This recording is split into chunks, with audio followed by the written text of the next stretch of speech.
The next case is Hopson versus Hopson. Each party will have 15 minutes to present their arguments. The appellant may reserve up to 5 minutes for rebuttal. If you do plan to reserve time, please let me know as I will be keeping track of the time. The arguments are being recorded. When you present your arguments, please introduce yourself, remain behind the podium, and keep your voice up. You should not use the names of children, minors, and victims in your arguments. You can refer to them by initials like the child, or initials or terms like the child. We've read your briefs and are ready to proceed when you are. I would like to reserve 5 minutes for rebuttal, Your Honor. Thank you.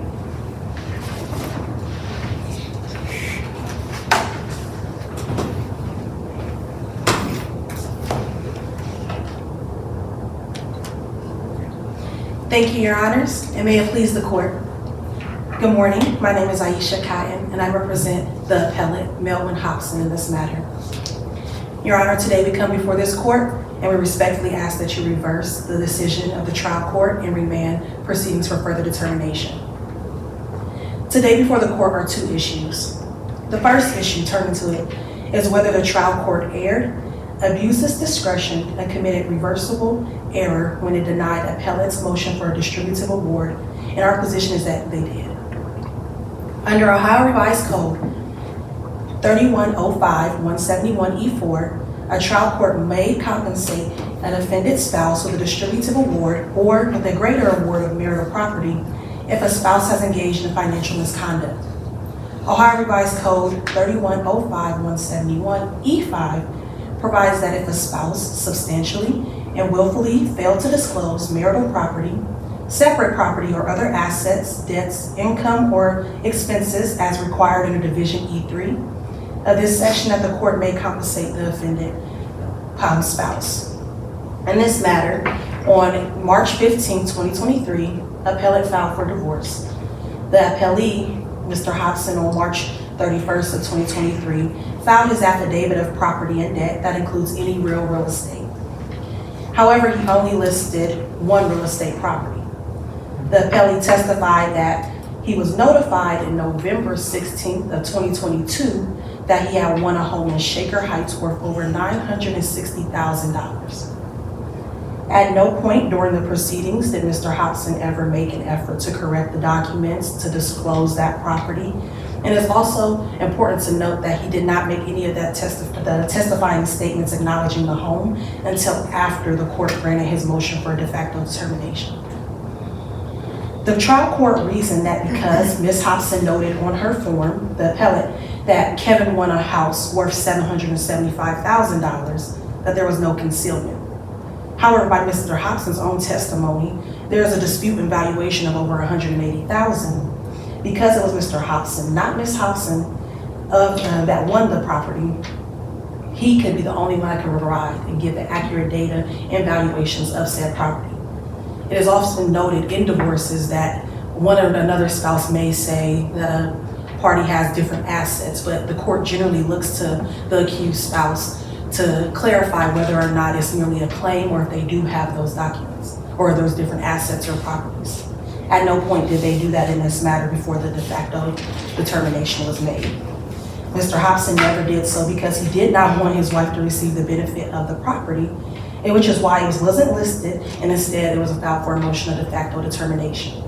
So we asked this court to reverse and deny that motion, the motion that was denied for a distributive award because there was harm. He did fail to disclose it, and it was willful. Moving to the second point. The second issue before this court today is whether the trial court erred and abused its discretion when it granted the appellee's motion for a de facto termination of marriage date. In Rogers v. Rogers, it provides that an alternative valuation date should be employed when the totality of the circumstances and equitable considerations between the parties demonstrate that there was a bilateral breakdown of the marriage. Some appellate courts even noted that in Day v. Day that the decision must be clear, bilateral, and not unilateral on behalf of the parties. Mr. Hopson, in this matter, testified that his wife kept him on their health insurance up until she retired in 2019, at the end of 2019.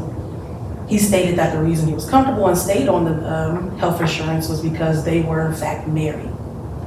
After she left, after he was off of the health insurance, there was no more communication about the status of their marriage. In fact, he did not reach back out until 1 month before it was going to be announced and gone public that he won the home.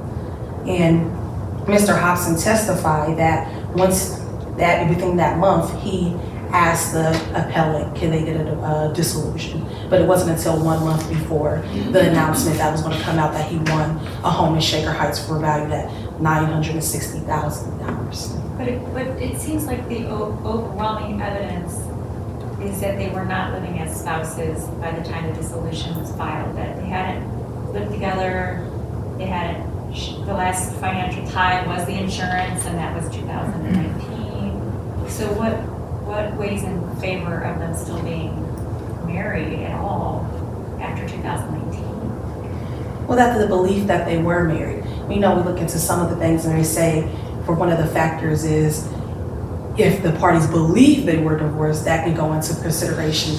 These parties never thought they were divorced. They thought they had an autonomous marriage that they were continuously living and were okay with it. Had Miss Hopson never retired, he would have never got off of her insurance, and he was okay with that, and there was no change in circumstances. The only change in circumstance in the situation was that she retired, and therefore there's a change in employment, so he was removed from the health insurance. However, the thought process and even in his words stating, we were married, so I stayed on, there was no conversation up until that 1 month before it was announced that he won the home, that there was a change. And speaking to this change, we can show that Ms. Hopson as well didn't understand this change, but she obliged was because once he finally did come to her 1 month before it was announced in February 2023 that he did in fact win this home, he then came, like she obliged and filed, she was the one that filed for divorce in March of 2023. You see, it's like it was a chain of effect, because at that time there was no change of circumstances until he came to her and notified her that he wanted to be removed from the marriage. I want to go back to the distributive award issue. It looks like in the journal entry, the judge says like a pseudo judicial or distributive award is this him foregoing the equity in the marital home. Mm-hmm. So could this court construe that as a distributive award? No, we don't believe so, Your Honor. Just due to the fact of the amount and controversy with the Shaker Heights home and how it was concealed, and even the use of the de facto, how to continuously conceal the property. We don't consider that as a piece of it. Going back, as I stated, that once he notified Ms. Hopson that he no longer wanted to be married, she went ahead and she did file for divorce and went on with the proceedings. However, before then, again, there was in her mind, she was married. The only thing that did change was that Mr. Hopson won a home, decided unilaterally that he was going to make sure his then wife did not benefit from the home, and accordingly, once he expressed his viewpoint of their marriage, she obliged. But again, there was no action taken between 2019 and 2022 because there was no change in it. He wasn't on insurance anymore because she retired. That was the only change in circumstances, and they were still married, just living autonomous marriage lives, as some people choose to do. Counsel, was there any evidence presented as to the purchase time of the ticket? Your Honor, looking through, I do not see where it was stated like when the tickets were. I know he was notified of it in November of 2022 that he had it, and then that he won it, but I don't see where exactly that he purchased it. Mr. Hopson, in this case, Your Honor, Mr. Hopson utilized the court as a weapon to shield him from persecution of failing to disclose all assets, and by providing equitable consideration to Ms. Hopson in the Shaker home. That is the case we have here, which is why we therefore ask this court to remand and reverse this decision. Counsel, Yes. one question. I'm going to follow up on what Judge Lansinger asked about, because it was confusing to me as well. The trial court's order said defendant is awarded a distributive award of $450,000.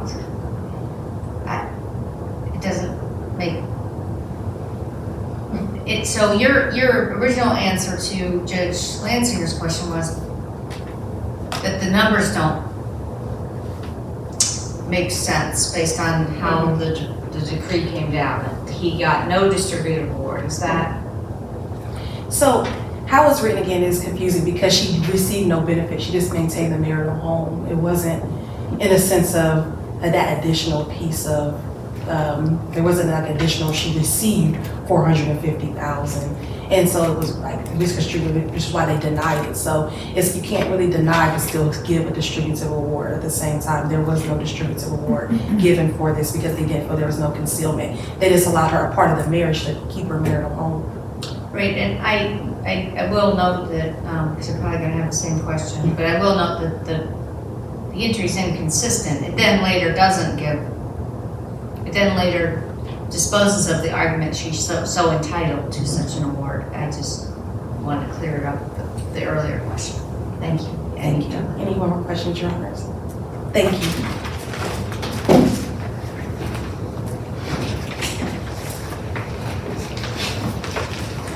Good morning. If it pleases the court, my name is Jeff Hawkins, and I represent the appellee Kevin Hopson. As the court is aware, and as opposing counsel indicated, there are two issues for the court to consider in this appeal. Did the trial court err when it granted my client's application for de facto termination of the marriage, or did the trial court err when it dismissed the appellant's motion for distributive award? As this court is aware, this court needs to address these issues on an abuse of discretion standard. And I also want to point out that during both hearings, the trial court was in a better position to determine the credibility and demeanor of the witnesses. I want to address the de facto termination of the marriage because I think that is somewhat dispositive of the entire appeal. Judge Cook followed the directives of this court as set forth in Tustin v. Tustin. The court, in her decision, then addressed each factor in Tustin with findings of fact. And again, she was in a position to determine the credibility of the witnesses.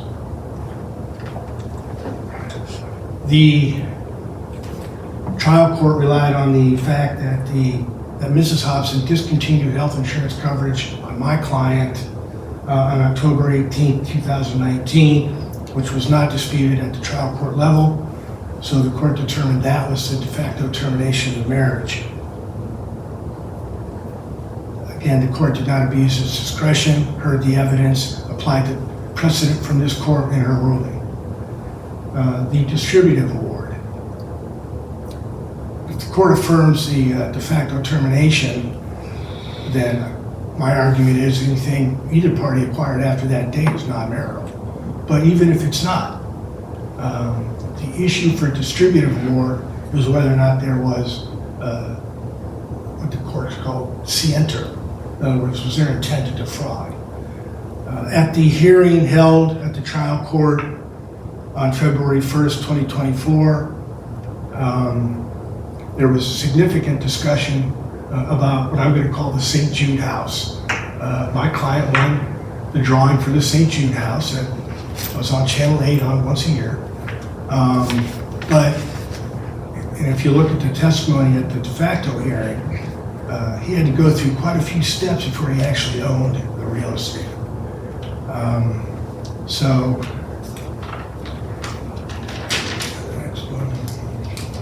going to ask you the same question. Was there any evidence as to when the actual ticket was purchased? When it was purchased, I don't think that was ever established at the trial court level. So nobody claimed that that there was marital funds used to purchase the ticket or anything? That's correct. And can you enlighten us as to what's going on with the trial court with that $450,000 distributive award and not awarding anything to? I'm sorry. Can you explain to us, do you have any way of enlightening us about the $450,000 distributive award and then the court says there's no distributive award? Well, the court overruled the distributive award.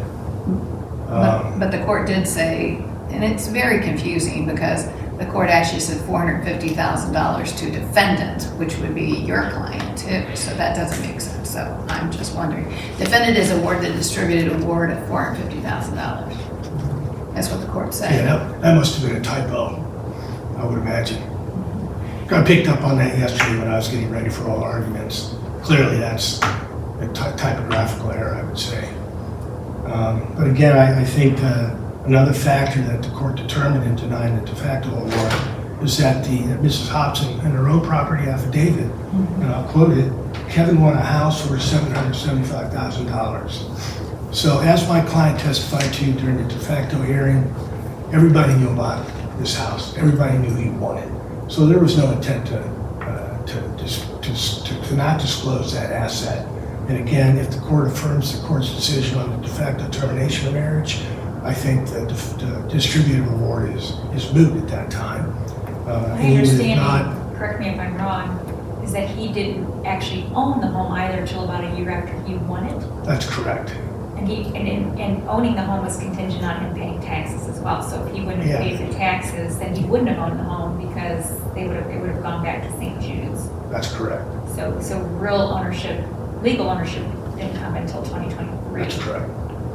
And quite honestly, they don't tell you a lot about what you have to do once you win this house. I was educated and I just thought they gave it to you, you're good to go. No, he had to raise about $200,000 to get the house, which during the testimony, he borrowed that from his now ex-wife's brother. So I'm asking the court to affirm the trial court's decision on both the determination of the de facto termination of marriage and the denial of a distributed award. Any other questions? All right, thank you.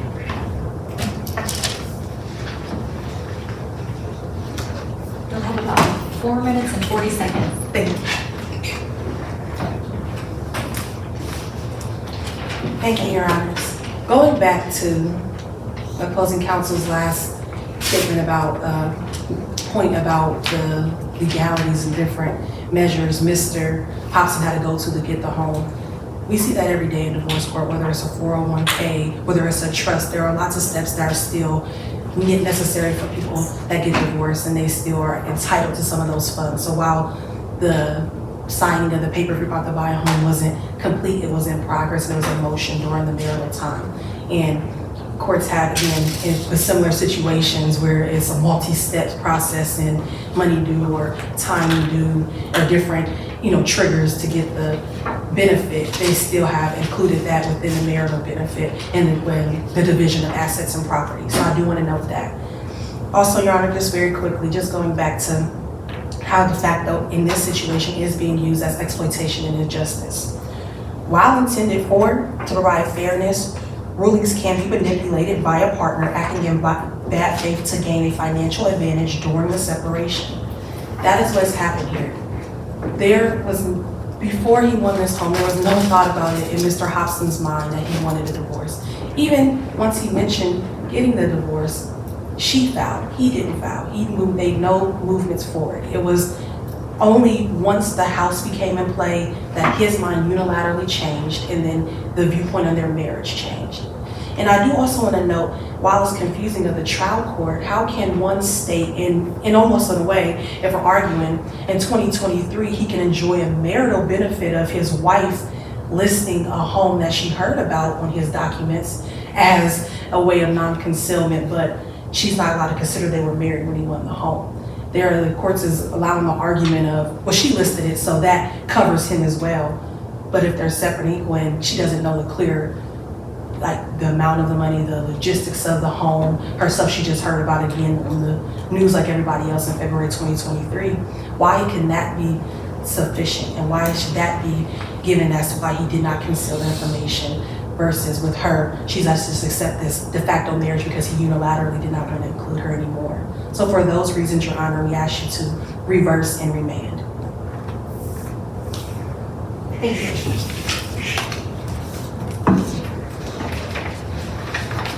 Thank you both for your presentations. The court will take this matter under advisement and issue a ruling in due course. The clerk of courts will mail you a copy of the decision on the day it's released, and also the opinions are accessible on the Ohio Supreme Court website. Thank you again.